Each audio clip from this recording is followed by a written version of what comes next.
Hello everyone, my name is Vijayshree and electrical motors and transformers में आप सभी का स्वागत है।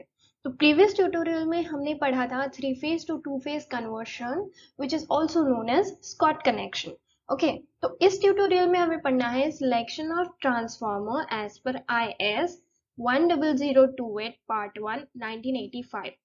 तो जो IS रूल्स होते हैं, इंडियन स्टैंडर्ड रूल्स होते हैं, उसके हिसाब से हमें कुछ टॉपिक्स पढ़ने हैं कि इस पर्टिकुलर रूल के हिसाब से सिलेक्शन ऑफ ट्रांसफार्मर क्या होगा।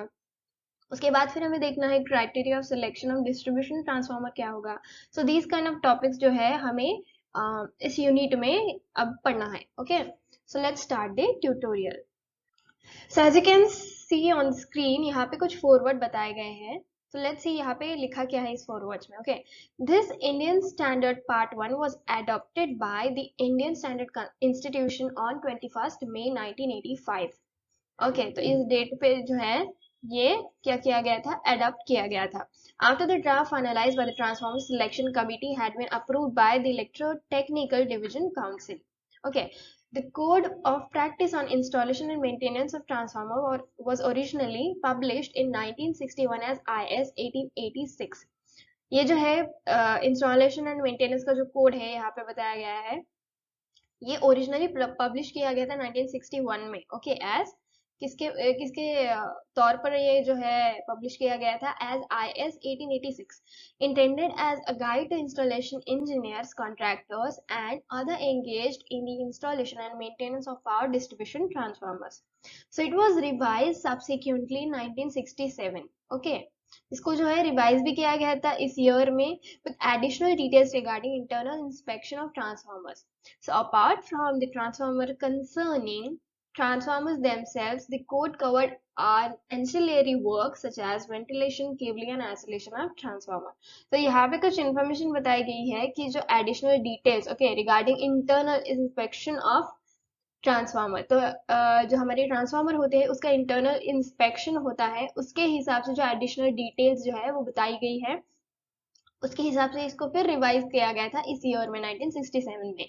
तो apart from that information concerning transformer themselves, जो कोड कवर होता है, okay, the code covered ancillary work such as कौन सा ventilation, cabling and insulation of transformer.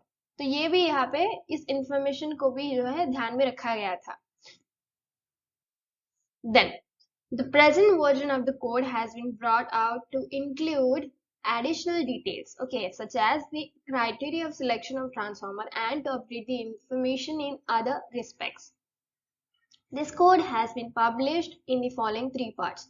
कौन से तीन पार्ट में इसको पब्लिश किया गया था? Selection, installation and maintenance.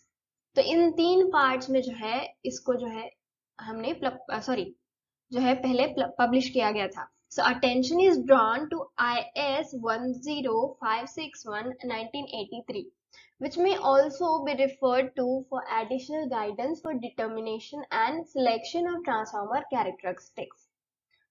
Okay, attention किस पे दिया गया था? इस पे दिया गया था, which may also refer to for additional guidance for determination and selection of transformer. इसको भी जो है ध्यान में रखा जाता है अगर एडिशनल गाइडेंस चाहिए, ओके, किसके लिए? डिटरमाइन करने के लिए और सिलेक्ट करने के लिए हमारे ट्रांसफार्मर के कैरेक्टरिस्टिक्स को। So attention is also drawn to the report of the Committee for Standardization of the Parameters and Specifications of Major Items of 400 kV substation equipment and transmission line materials issued by the Central Electricity Authority in 1984. तो यहाँ पे क्या बोला गया है कि जो एक और चीज पे जो है ध्यान दिया गया था, that is report of the committee for standardisation of the parameters and specifications, okay, of major items of किसके? 400 kV सबस्टेशन इक्विपमेंट के एंड जो ट्रांसमिशन लाइन मटेरियल्स होता है उसके, जो कि इशू किसके द्वारा किया गया था? Central electricity authority in 1985. So in preparation of the standard, assistance has been derived from specification of power and distribution transformers. Okay, जो preparation है स्टैंडर्ड का, ये किसके द्वारा डिराइव किया गया था? ओके, ये specification of power and distribution of transformer जो कि इश्यू किया गया था central board of irrigation and power new Delhi के द्वारा। देन स्कोप, यहाँ पे स्कोप हमें देखना है। स्कोप में क्या लिखा है, this standard part 1 covers guidelines for selection of distribution and power transformers covered by IS 1180 parts 1 and 2। तो जो ये जो स्टैंडर्ड है ये कौन सी गाइडलाइंस कवर करता है, किसके लिए, selection of distribution and power transformer के लिए। ओके जो कि कवर की गई है IS 1180 पार्ट 1 और 2 में एंड IS 2026 पार्ट 1 एंड 4 में। Okay respectively for voltage ratings up to and including 400 kV. तो 400 केवी तक के जो वोल्टेज रेटिंग है उसके लिए जो है यहाँ पे क्या बोला गया है कि गाइडलाइंस जो होती है ना हमारे डिस्ट्रीब्यूशन पावर ट्रांसफार्मर के सिलेक्शन के लिए वो इसमें कवर किए गए हैं। Okay then including 400 kV, okay up to and including 400 kV, किसके कब तक जो वोल्टेज रेटिंग है हमारी 400 केवी जाती है तब तक, और 400 केवी को इंक्लूड किया गया है।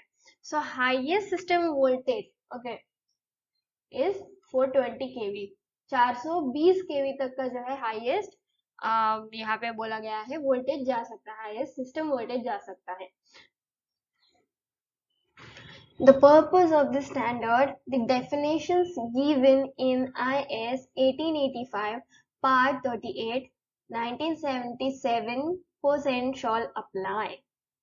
यहाँ पे क्या बोला गया है, जो पर्पस है इस स्टैंडर्ड का ओके वो किसमें बताया गया है, जो डेफिनेशन बताई गई है ना IS 1885 पार्ट 38 1977 में, उसके उसमें बताई गई है कि एक्चुअल पर्पस क्या है स्टैंडर्ड का।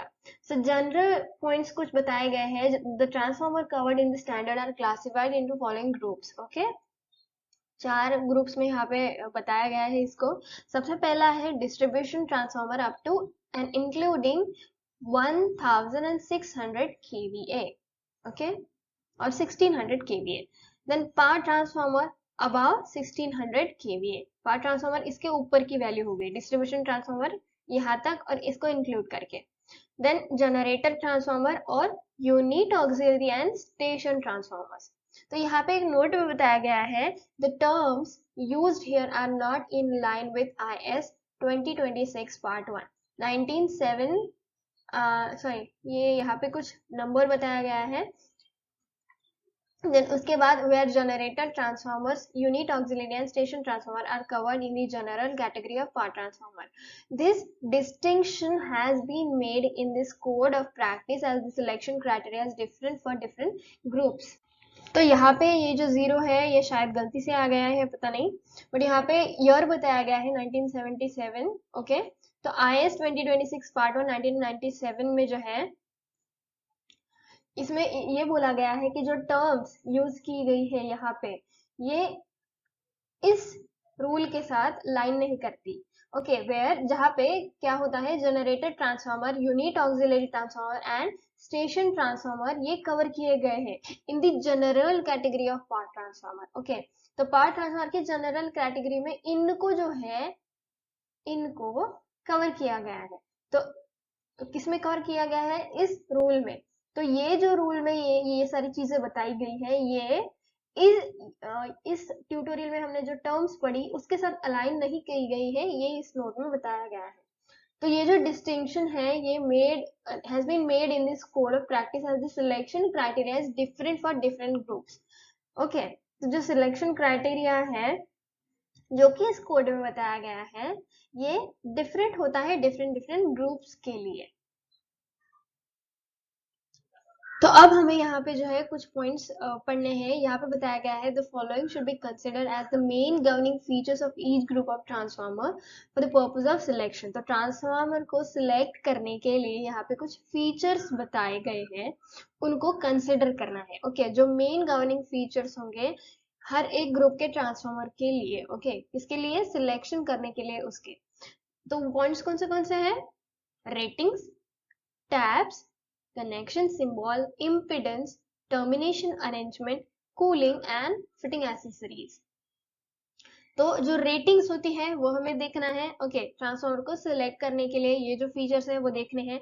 रेटिंग्स, कौन सी रेटिंग है उसकी, उसके टैपिंग्स कितने हैं, देन कनेक्शन का सिंबल कौन सा है, ओके, इम्पिडेंस क्या है उसका, टर्मिनेशन अरेंजमेंट क्या है, कूलिंग एंड जो फिटिंग एसेसरीज है वो कौन सी है। ओके, तो किस तरीके से ये सारी चीजों का ध्यान रखना है ये हम बाद में पढ़ेंगे डिटेल में। यहाँ पे कुछ पॉइंट्स बताए गए हैं जो कि सिर्फ फीचर्स बताते हैं for the purpose of selection of transformer. Okay, तो ये था हमारा selection of transformer as per IS 10028 part 1 1985 का कुछ पार्ट। यहाँ पे हमने फॉरवर्ड देखे, फिर उसके बाद ये सारे पॉइंट्स देखे। ओके, तो आई होप आपको ये ट्यूटोरियल पसंद आया होगा। अगर ट्यूटोरियल पसंद आया तो प्लीज वीडियो को लाइक कर दीजिए, चैनल को सब्सक्राइब कर दीजिए और बेल नोटिफिकेशन को प्रेस करना ना भूले ताकि इस तरीके की वीडियोस की रेगुलर नोटिफिकेशन आपको मिलती रहे। तो मिलते हैं हम नेक्स्ट ट्यूटोरियल में। तो आई होप आपको ये वीडियो पसंद आया होगा। अगर वीडियो पसंद आया तो प्लीज वीडियो को लाइक कर दीजिए, चैनल को सब्सक्राइब कर दीजिए और बेल नोटिफिकेशन को प्रेस करना ना भूले ताकि इस तरीके की वीडियोस की रेगुलर नोटिफिकेशन आपको मिलती रहे।